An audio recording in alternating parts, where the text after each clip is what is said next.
Welcome on in. This is the RotoWire Fantasy Football Podcast. Today we are getting to some ADP toss-ups, looking at players at the same positions with very similar ADPs. So that means you got to make a tough call on each of these players. We got six of these toss-ups to get to, and a couple news and notes items from around the league as we get into the doldrums a little bit before training camp gets underway, but some organized team activity news has come across the wire, so we'll get into that as well. Start the show.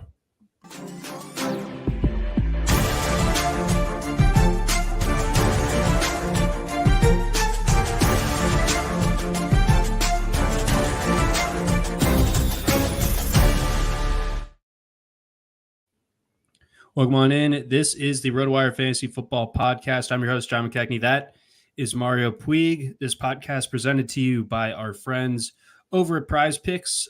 Today we are going to get into some ADP toss-ups. We'll get into, we're going to kind of span the board here, top 100-ish type players, some decisions that you're going to have to make in your drafts that not only this best ball season, but redraft season is right around the corner as well. So we'll get to those. But I want to lead things off, Mario. Boy, football Twitter this week, I don't know if it's because we are in those aforementioned football doldrums or what, but it seems like there's a growing narrative that is may or may not be based in reality or not, but Javonte Williams and the Broncos, it seems like they may not be, at least according to some, a match that is built for the long term. And by that, I mean, he might not open the season on that roster, according to some people. And it's, again, a growing narrative on Twitter. So I figured some debunking needed to be done to start the show, because that obviously has ripple effects, not only for Javonte Williams ADP, but Jaleel McLaughlin and maybe even Audric Estime. So your thoughts on seeing that? I mean, once your eyes rolled back to facing forward, what did you think? So you might remember, John, this was not exactly a Javonte Williams superfan podcast. During his draft, we resolutely took the position that Travis Etienne was better than Najee Harris and Javonte Williams. But Javonte Williams was often ranked as the top running back in that class. And I disagreed with it at the time. The reasons why aren't that important now. But even as the people who said that at the time, John, I think I can speak for both of us when I say that it seems a little ridiculous that, especially after his first season back from an ACL tear, a season in which he did totally fine, now we're to believe that the Broncos just don't want Javonte Williams, or something that I find about as ridiculous, they feel maybe so compelled to give the whole offense to Jaleel McLaughlin that they're like, we just got to do whatever we need to create room. And if it's cut Javonte, then do it. We got to get McLaughlin out there. So if that's how they felt about it, why didn't they feel that way last year? Why would McLaughlin only play up to 20 snaps in a game last year? Why would McLaughlin only be used on design touches? Like, if you look for it through his snap count, pretty much every time he went on the field, he either got a carry or he ran a route. And then on those routes, he had an extremely high rate of targeting because there was a lot of design screens in there. Like, that's a player who, at the very least, they don't trust in pass blocking situations. And you look at him, 5'8", 185, something like that. This is a player in McLaughlin who has the same workload limitations as guys like Devon Achane or Keaton Mitchell, who, by the way, are still quite a bit faster than McLaughlin. So right. Not to say speed means you avoid injury or can take on more volume, but at the very least, they can run away from more situations than McLaughlin can. So McLaughlin's definitely good with the ball. He's definitely quick, explosive. He gives them productive threat from scrimmage on a per touch basis, on a per snap basis, but you can't get that snap count to 40 without the whole thing starting to leak at various spots. And so McLaughlin is what he is. He's a really good role player. He'll continue to be a good 20, maybe 25 snap player for the Broncos. But the idea that Javonte Williams did anything wrong last year, or there'd be any basis to cut him or trade him for, scraps or whatever, that's just crazy. I mean, he was just fine last year, and we know he's going to be better this year. Why wouldn't the Broncos just keep the guy when, A, all the evidence is that he's their best running back, certainly the best running back that they can scale up at all, and B, even if they don't want him that much, he's in the last year of his rookie contract. Just play it out, get a 3rd round pick when some other team that's smarter than you signs him in free agency after this year, and go ahead with whatever stupid plan you have. And that makes a lot more sense than being like, oh, does anyone got a 5th rounder that we can forget about in a year anyway? Like, what's the impetus for trying to push out a guy that was so valued so recently and did nothing wrong in between? I don't get it. Yeah, I think your last point there about where he is in his career arc, that is Javonte Williams, that really makes this whole narrative kind of fall apart on itself, because again, you got a rookie on the rookie running back at that on the last year of his deal, not a 1st round pick. Like, it'd be stupid to not just kind of, I mean, and we don't necessarily love thinking about things this way when it comes to running backs, but like, if you're the Broncos, it does make sense to just be like, okay, run him as much as we can and then show him the door. Like, it's a cold way of looking at it, but that to me makes a lot more sense than cutting him, while there's still plenty of tread on the tires and he's, not counting a ton against your cap. So I do think that he is the best running back on that roster. I think that there's room for both him and McLaughlin to be productive players, but Javonte Williams, like his ADP is going down. Like he's going outside the top 100 now. It doesn't make a ton of sense to me. And then again, rounding it out, we're going to be 2 years past the knee injury this year. So he should be more efficient, more effective, and more able to take on more work this year. So this feels like just like a bit of a fever dream, and unnecessary. I mean, you can't be overly kind to your reading on anything coming out of the Broncos under his current regime. But at the same time, even for them, this would be foolish. And John, this is a recurring theme you'll see when people doing OTA hype, minicamp hype on Twitter. They'll talk about, because these are paddless practices, they will always talk about the smallest, quickest, fastest guys looking really good, because there's no one tackling, no one's getting hit, no one's even blocking. So yeah, the guy who's the fastest and the quickest. And by the way, the guy who's the smallest almost necessarily is usually the quickest looking. His feet move around the fastest, So they go watching guys like McLaughlin, and or in the case of the Packers, they look at Marshawn Lloyd and they go, wow, he's so good and quick and fast. It's just, no, that's what short legs look like on a running back. Like, you just gotta chill out, watch something real for one, turn off whatever it is that makes you consume this way. It's just not meaningful. And at the very least, like, train your eyes a little bit better so that you don't freak out every time you see a Darwin Thompson on the field. Exactly. And man, what could have been with Darwin Thompson?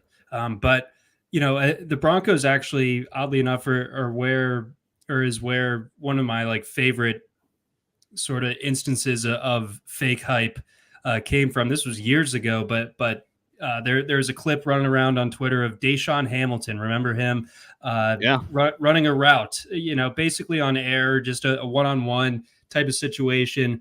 And he eventually gets open by several yards, and everyone's really enamored with that, without really considering that it took him about 3.5 seconds to get open on a 10-yard route. And you know what, folks? The quarterback has already been sacked at that point, so it's moot. So yeah, interesting that Denver is this weird epicenter of I don't know, maybe bad football watchers on the beat. I don't know what exactly. Because of the airport, John. That absolutely is true, and whatever is in the airport, I guess I should say. The whole thing going through there, it's a cursed experience. I hate connecting through Denver. On to the next thing quickly here. Juwan Johnson needs foot surgery, so that is it throws a bit of a wrench in things. We're not totally sure if he's going to be ready to go for the start of the season. I think that we'll have a firmer grasp on that as training camp gets open. But does this move up temporarily or more permanently for you guys like Taysom Hill or even Foster Moreau as guys to target on your radar? Yeah, it can't hurt either of them. I think Foster Moreau, wrong or rightly or not, he's been typecast as a blocker only, even though he's quite athletic. So we maybe won't see Moreau get the shot as soon as Hill.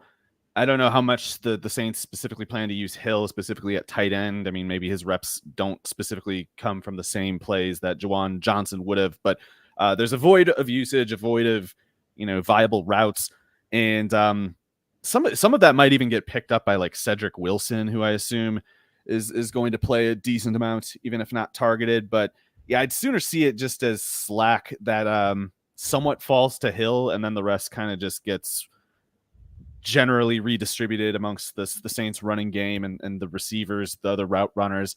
So, it might be a slight shock to the system of the Saints. Like it's not necessarily one of those things where they can just replace whatever Johnson might have given them. They might just kind of have to go without now. Yeah. So like you said, it can get redistributed a whole bunch of ways. It'll be interesting to see how Cedric Wilson fits into this offense. And, Juwan Johnson was always kind of like a hybrid-ish tight end, mostly useful as a route runner more so than as like an inline blocker or anything like that. Played receiver for much of his college career, that type of thing. But I think it does force us at the very least to take another closer look at the Saints. And I feel like the discourse around the Saints for fantasy has been really, really minimal this offseason so far. Like pretty much everyone's like, okay, you got Chris Olave, and then, I'm skipping the rest of this team. But, a domino like Juwan Johnson, depending on the severity of this, of the recovery time for this surgery, we're going to have to take a second look at some of those other guys who could ultimately stand to benefit. Before we jump into our round of ADP toss-ups, we got a message from our friends over at Prize Picks. Prize Picks is the best way to get in on the action in more than 30 states across the country. Prize Picks is really simple to play. I can make my picks and submit my entry in less than 60 seconds. You just pick more or less on 2 or more player stats and watch the winnings roll in. So as the spring sports are drying up a little bit, I don't have any NHL plays for you tonight, and NBA is obviously off tonight, but you can get your slips in ahead of Game 4 in the NBA Finals. I think the Mavs are cooked. I think it's over for them. So I like the less on Luka's 32.5 points. It was just a lifeless effort from them last night, unless Luka was trying to foul somebody. So out on that for Friday. As far as today is concerned, give me some more on Royce Lewis for his hits, runs, and RBI are concerned, and give me less than 32 on Justin Steele's fantasy points. So those are my official, unofficial, official prize picks for today. Quick withdrawals, easy gameplay, and an enormous selection of players and stat types are what make Prize Picks the #1 daily fantasy sports app. Download the app today and use code ROTOPOD for a first deposit match up to $100. That's promo code ROTOPOD for a first deposit match up to $100. Pick more, pick less. It's that easy. And gotta say, little pro tip, check out the Prize Picks section over on RotoWire. Really slick tools over there. Definitely going to steer you in the right direction more often than not. And then quickly, we got a message from our friends over at Blue Wire. And wouldn't you know it, we're back. All right, Mario, let's begin our first ADP toss-up. We've touched on this briefly just in terms of talking about how to manage the first round, especially if you draw a draft slot somewhere in the middle and you're not so interested in taking a receiver anywhere between picks 6 and 9. So your two options really become Bijan Robinson and Breece Hall. Between those two guys, do you have a lean? Say you have 10 draft picks where you could theoretically make this decision. What's the count on either side when it comes to these two?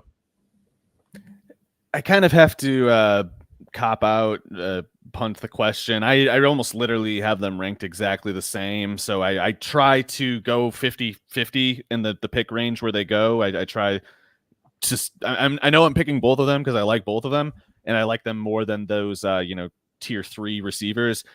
But I don't want to go, 75-25. I just don't have any reason to rank one over the other. But I do think, I guess maybe you could argue that the Falcons have a slightly higher floor given Aaron Rodgers' latest whatever it is that he's doing. But short of Rodgers, I don't know. Maybe I should be more concerned about the 41, 42-year-old dumb guy just exploding his already creaky Achilles tendon again. Like maybe that kind of thing is a bigger risk than I'd like to think. But short of something like that tilting toward Robinson's favor, I just don't know how else I rank Robinson ahead of Hall. I think Hall is actually the slightly better player, but I also can imagine, the the Jets having just goofy things happening. So if Arthur Smith were still with the Falcons, I'd just say Breece Hall, but now I'm worried that it's like Hall's turn to maybe deal with stupid things going on. So I'm going to give you some kindness to that answer, because I don't think the way you laid it out is a cop-out whatsoever. I think it's an important part of this, the toss-up type of discussion, especially when we're talking about drafting on volume, which I know a lot of our listeners certainly do. You know, they're in double-digit fantasy drafts for best ball all the time, and, you know, they're going to have to make this call. And I think, you know, it plays into portfolio management, where I don't think that there's really a wrong answer here. One's going to end up being slightly more correct, but I don't see either of these guys, health permitting, not living up to their respective ADPs. I think, you know, Breece Hall, again, another year removed from the injury. I think the offenses are basically going to be similar according to the Vegas implied team totals for this year. Atlanta and the Jets are like right back to back. Next to each other. Connor Allen actually over at 4for4 Football put together a nifty little graphic with all 32 teams and their implied points for the entire season. Atlanta at 427 and the Jets at 423.75. So again, that can be a useful little tiebreaker. It's like which system am I getting access to, and which is the better system? In this case, it's kind of a break even. I think both these guys are going to have monster roles. Huge pass catching production on top of great running production as well in offenses that are scoring a lot of touchdowns. So oddly enough, you know, for this being a toss up, for the sake of argument, I'll go Breece 6 shares and Bijan 4. But you know, I'm a little bit behind on my Bijan exposure. I do have more Breece at this stage, and I look forward to correcting that. I don't see a ton of market movement here over these next few weeks. So this should be an ADP that hold, or ADP toss up that holds pretty stable, at least until we get into training camp. Let's hit our next one. This one's tricky because it does touch on some of those things that I was just alluding to at the end of the Bijan Breece one. Stefon Diggs versus DK Metcalf. And that's definitely like a share versus system type of debate, in my opinion, because, you know, Stefon Diggs is playing in an offense that is going to score a lot more points than Seattle's. At least that's what Vegas expects. That's what I think most fantasy football and football fans in general are expecting for this year. But we're less sure exactly, you know, who's the number one as far as the receivers go in Houston. Again, it might not matter. And you know, these guys are being drafted in a very similar spot. They're both mid third round types of guys. Stefon Diggs checking in with the underdog ADP of 28.6 and DK Metcalf at 29.3. So really, really close. DJ Moore in there as well. But I'm taking more of those three. And I don't want to speak for you entirely. I think you kind of feel the same way. But so I wanted to stratify this one to just Diggs versus Metcalf. And do you think Diggs and the system is why you should target him between these two, or is it DK Metcalf and like the larger overall share, you know, 22% target share, high average depth of target, that type of thing in the Seattle offense that steers you in his direction? Yeah, for me, this one's a little easier. I would go with Diggs, and I would probably go with Diggs. I don't know. Metcalf, I feel like is just a different category of a different tier, I should say, of a fantasy asset this year. So I don't know if it's correct to therefore say that I would take Diggs 10 times out of 10. Maybe I shouldn't go 10 times out of 10, but I don't seriously consider Metcalf as an alternative because I think that skill set wise, I just think Diggs is like the better player right now. Metcalf is very good, but he's one of these guys who's a little bit limited skill set wise. Like he's kind of a post route, fly route kind of guy for the most part. Like he'll run across the field and get open sometimes too, but he's not that good at giving you a high catch rate, for instance, both because he tends to get a high average depth of target just because that's where he's best. And his hands aren't that great underneath. Like, you notice the catch rate last year is like 55. The high for Metcalf is around like 63. So he's, I think, going to project for at best the same amount of targets as Diggs. Whereas, you know, even if Diggs gets the same number of targets as Metcalf, which I don't take as a given, Diggs would probably catch about I don't know, upwards of like 8% 10 more, points, 10% 12 more? points higher catch rate. And I think CJ Stroud might double Geno Smith's touchdown. I think Geno Smith might throw like 25 touchdowns this year, and Stroud still might double him. So I think it's pretty easy. That's just a gravy train to be onto, and Diggs is far from toast, I would say. I think so too. So in the interest of reframing this, making this a little bit tougher, DK Metcalf or Cooper Kupp? That is a lot tougher for me, and I hate thinking about it. I don't like it, John. I resent the question. I don't know what to think about Cooper Kupp, especially as I guess what the problem is for me. And I do think in some ways last year featured some low points for Metcalf that I don't necessarily believe he'll be subjected to again this year. Like I think that the Seahawks offense will be better. Their offensive line was a bit of an issue last year. Not guaranteed to be fixed, but it should be a little bit better. And I do feel that, limited as he might be, DK Metcalf is still such a dominant, just unparalleled downfield threat. The 4.33 at 228. It lets him be a really good receiver, even if he doesn't even do that good of a job, So Kupp, meanwhile, is on the bad side of his career trajectory. Puka Nacua seems to be the new Cooper Kupp as far as that offense functions. So I'd probably right now I'm saying Metcalf, but I guess I'm not inspired exactly. So I've mostly been fading Metcalf myself, and where I've taken him, it's been more like, clock's running down on me. I got to pick somebody. Yeah, he is the number one. I got too many running backs already, so I gotta. That's the exact setup in which I do have to make that call.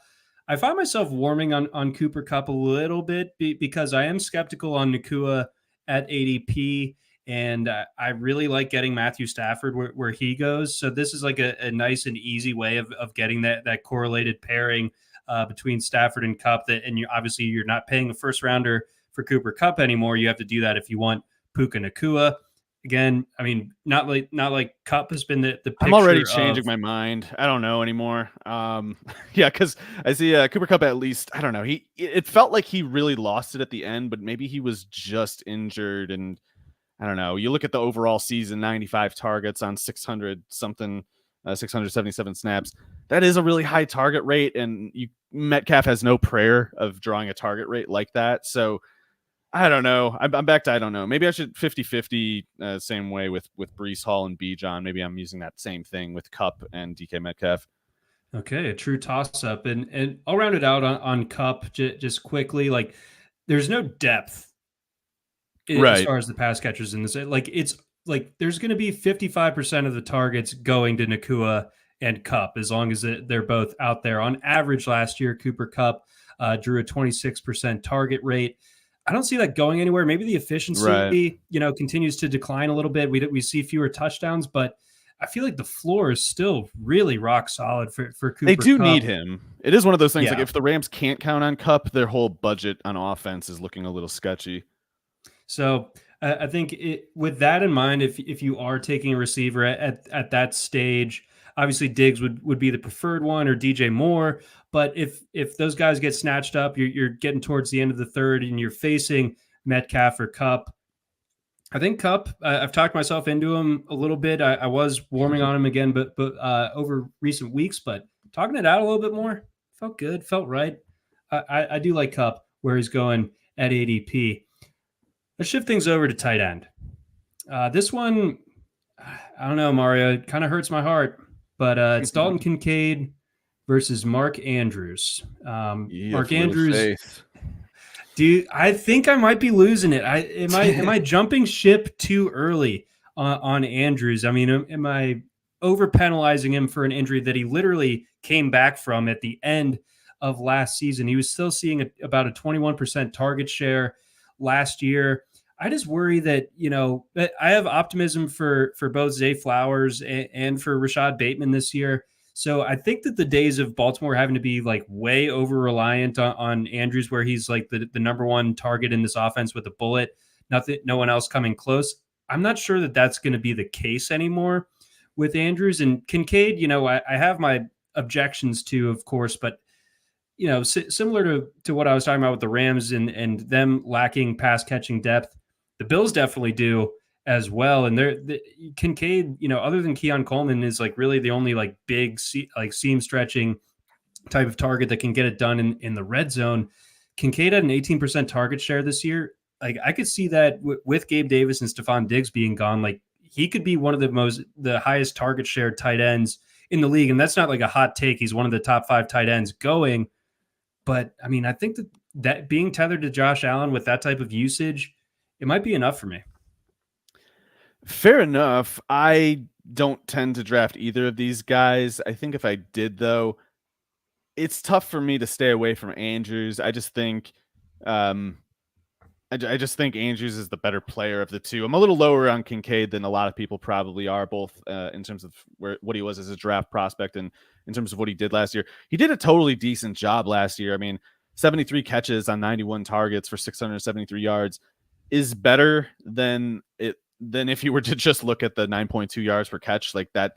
That's kind of traditionally a little bit of a red flag, but he was grinding it out, and at a low depth of target, there was only so much he could give them in yards per catch since Kincaid, in my opinion anyway, isn't much of a yards after the catch guy. So you do need those seam shots to get Kincaid, I think, into the same depth of target region that Andrews is in. And I'm not convinced that even though Andrews is at a much higher depth of target, that his target rate will be much lower than Kincaid's, especially in terms of like high value targets. It wouldn't be shocking if Andrews was the main red zone target for the, aside from Zay Flowers, it's got to go to Mark Andrews in the red zone most of the time.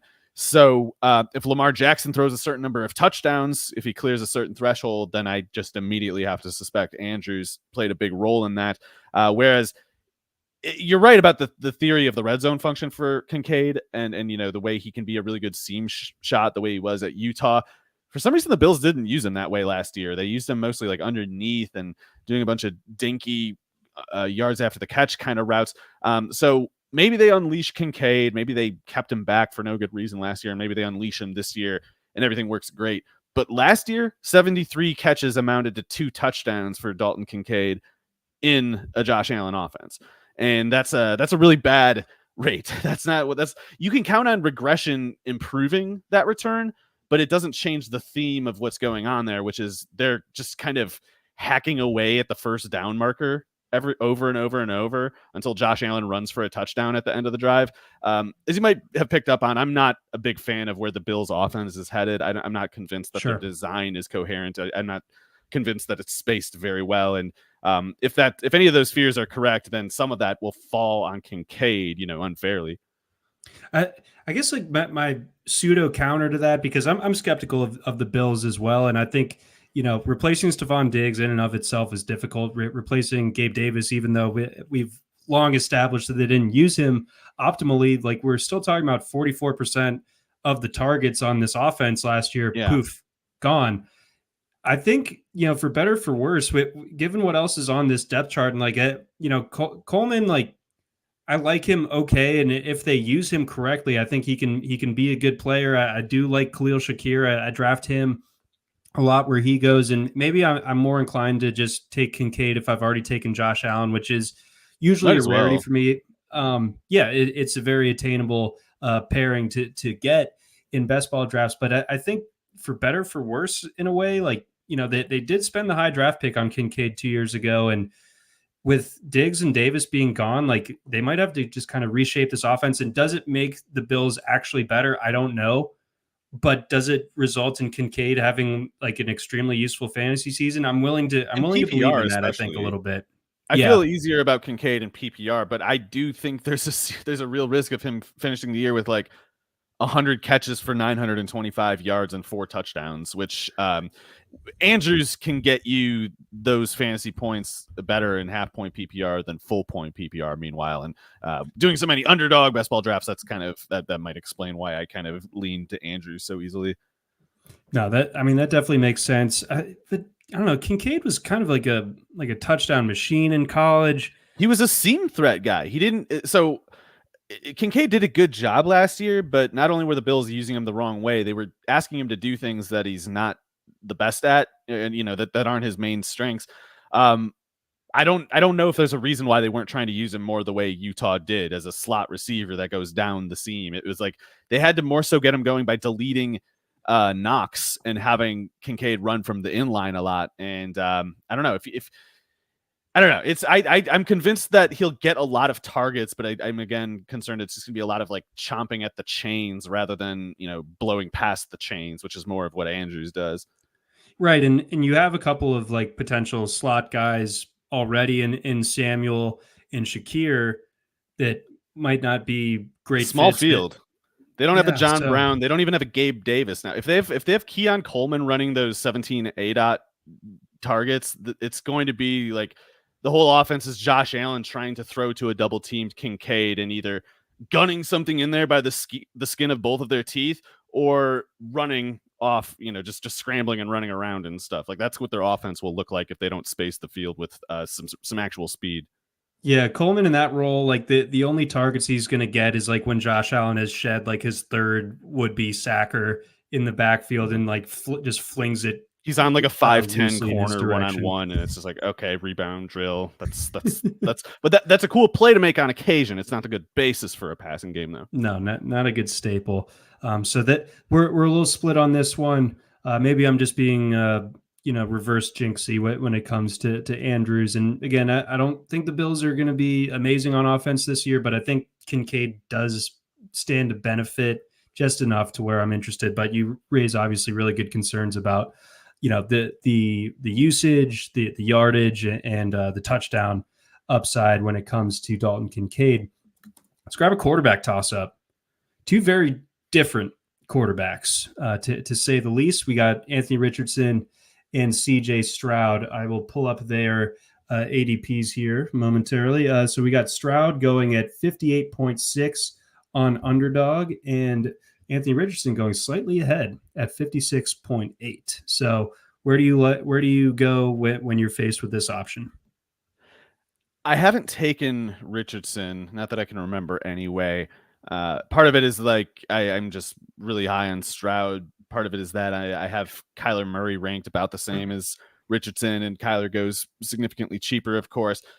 None of this though is because I want to fade Anthony Richardson. It's just kind of like he didn't make my bargain list on the second read. So at some point though, having done enough drafts, I'll have to think about trying to get some amount of exposure to Richardson.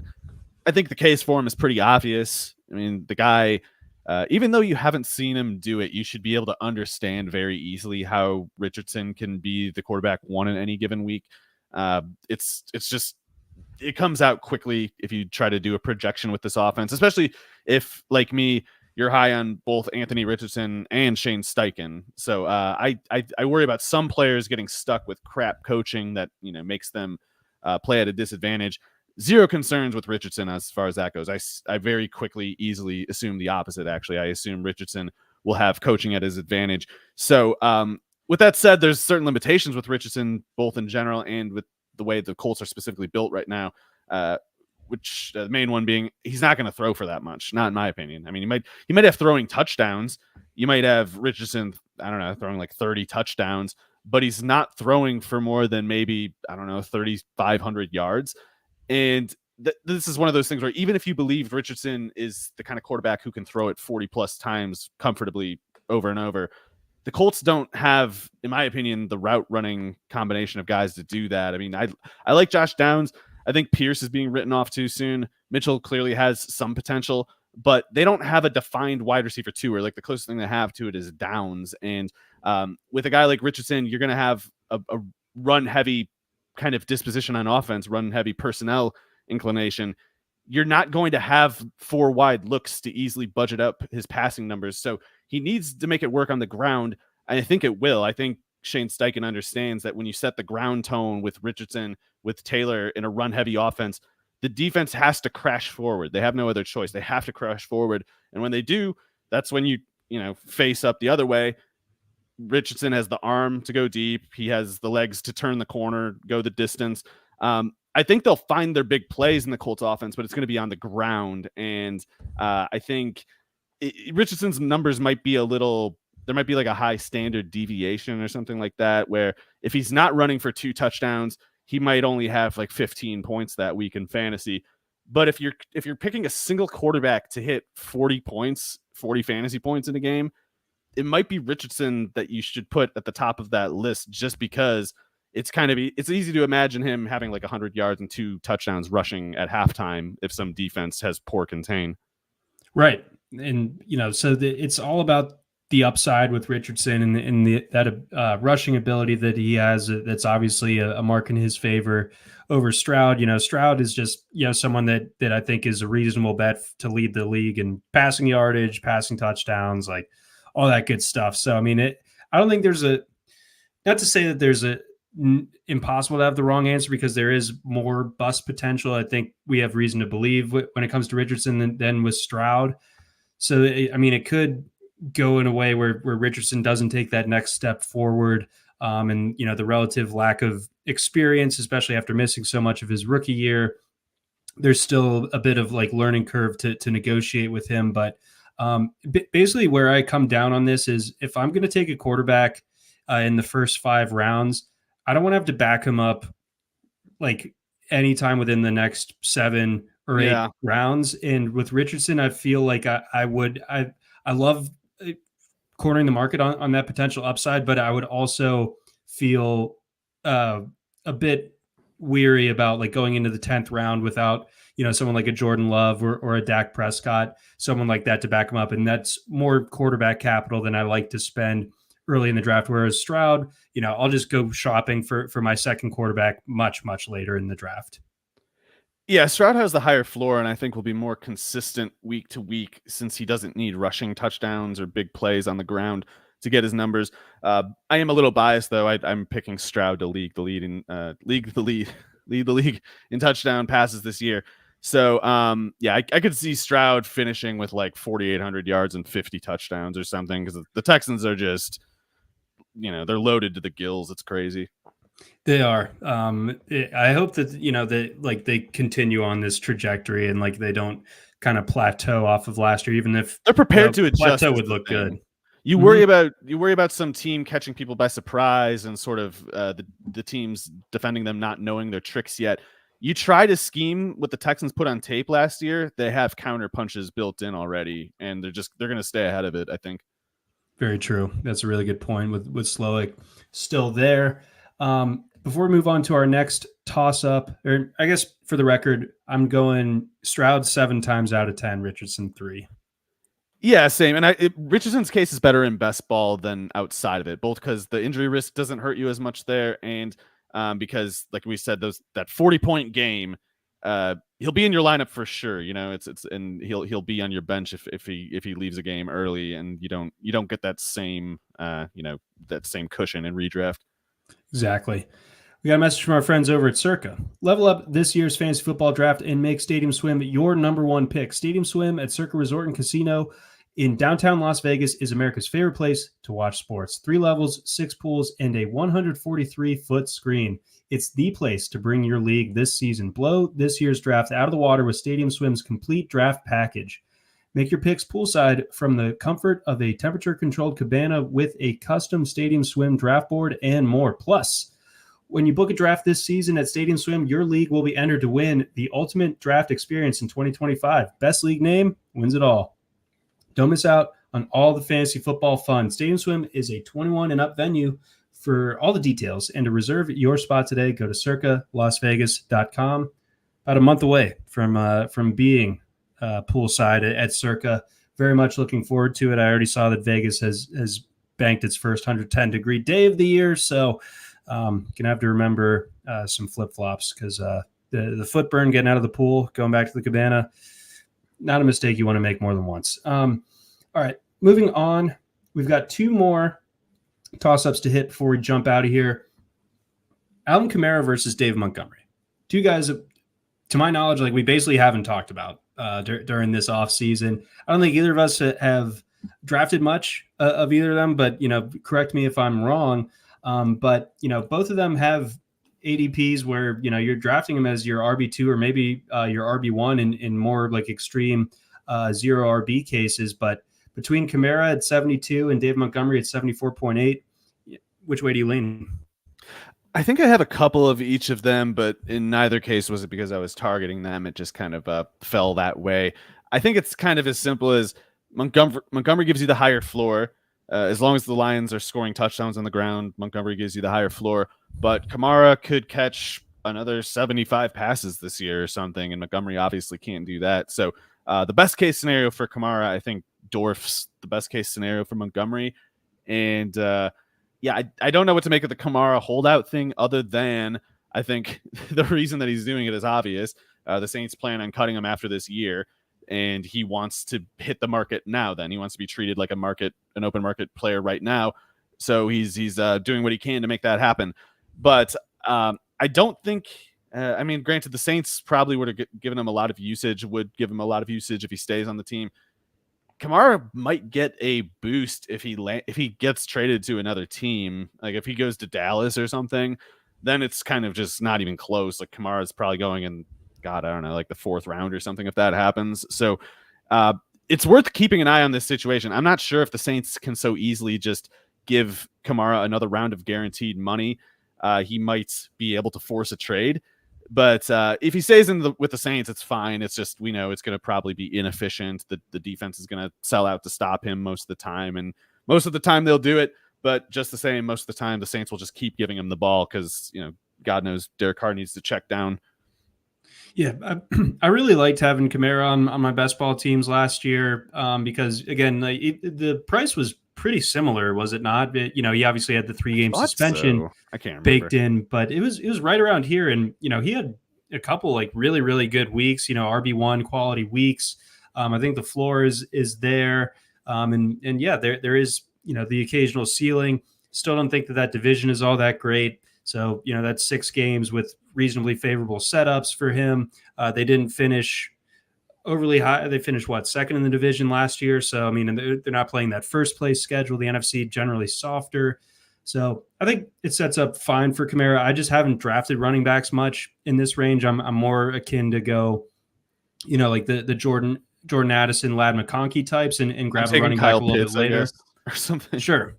So this just isn't a spot that we usually go shopping for running backs, but people do clearly if the market dictates that these guys are going at 72 and 74. So I wanted to kind of set the record straight there. I think, at this stage, everyone knows what they're going to get from Montgomery. I think Gibbs maybe gets a little bit more involved this year, but they're still paying Montgomery a decent amount, and he's still going to be that guy in between the tackles and short yardage and goal line situations. Yeah. So touchdowns should still be fine for Montgomery. It's just, you're probably more often than not looking at monster weeks from Montgomery the same way that you could from Kamara.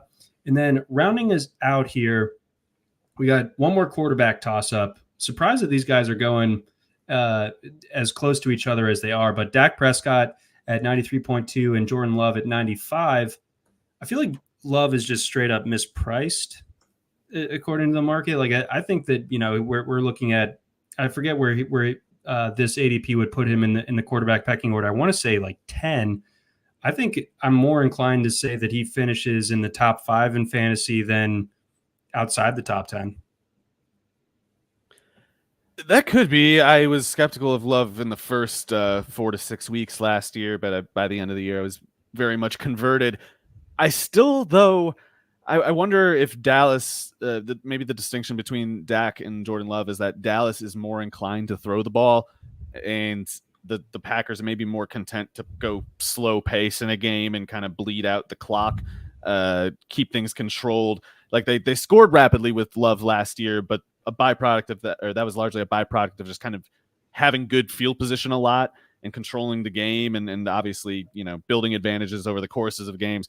But the Cowboys, the past 3 years with Dak, have been kind of inclined to gun it out a little bit more. And Dak's touchdown rate is really, really high, even in, the 12-game season from 2022, 23 touchdowns and 394 pass attempts. So I feel like Dak is actually, other than CJ Stroud and I guess Mahomes, I think Dak might be the third best or second best bet to lead the league in passing touchdowns, actually. And the best ball thing is important here again, because it's probably fair to say that over the past 3 years, Dak and the Cowboys offense have reliably choked against, tough defenses or high stakes circumstances. And in redraft, that can be really annoying. I've had Dak at least a couple of the past years, and I remember thinking, like, come on, Dak, why are you like this? And it felt like the season went worse than it actually did, given how many touchdowns he was throwing. So best ball, I think Dak is actually under recognized in this market. I feel like, as much as I take Kyler over him usually, I think Dak maybe should be going a little bit higher than I don't know, maybe more so around like the Richardson Stroud range. So I pick Dak between these two just because I think that 35 touchdown rate is a baseline kind of pursuit for the Dallas offense, whereas I'm not convinced Love needs to throw more than 28, 30 touchdowns in a year for the Packers to tie up games the way they want to. Yeah, that is a good point. So I might need to reframe the temperature on that take. It's worth taking both, though, is the other thing, because I really believe in best ball. There's something to be said for having a really high quarterback point total each week, especially if there's these plateauing markets at other positions. It's like what's the difference between 12 running backs who are all the same versus a quarterback who might give you like 4.5 more points per game than the one who's up at your next pick. I don't know. So yeah, I like going in with two quarterbacks that I think can place in the top 8. Yeah, I think that the quarterback is like almost like slept on, just because people are so enamored with talking about the receivers that they're drafting and how long they can go without drafting a running back, and then which running backs they hate, and quarterbacks kind of get left by the wayside, and that they all are the same in people's minds. But no, like the 4.5 points per game, like extrapolated over the course of the season, like that's a significant difference between two players that are obviously going in that same neighborhood. 95 for Love and 93 for Prescott. That's going to round it out for us here on this edition of the RotoWire Fantasy Football Podcast. Again, big thanks to our sponsors over at Prize Picks and Circa, and over at Blue Wire. And Mario, I got to say, it's National Seersucker Day. I'm wearing my seersucker shirt. I don't see you wearing your seersucker, so I gotta scold you here as we close the door. I don't believe I have a seersucker. Not even sure what they are. It's a shirt, I guess. It's hard to describe it. They're more popular in pants, but they're really it's a nice and breathable fabric. Oh, those are like Southern pinstripe shirts or whatever. Yeah, okay, precisely. It's the Huckabee family photo. Yeah, yeah. I'm very breathable for this podcast. It is really up to my broadcasting chops. Only metal T-shirts, only capybara T-shirts. That's all I got. Those are the two. I mean, that's if you're going to go the T-shirt route, those you could do a lot worse than those two. But let's round it out for us. For Mario Puig, I'm John McKechnie. Thanks for listening.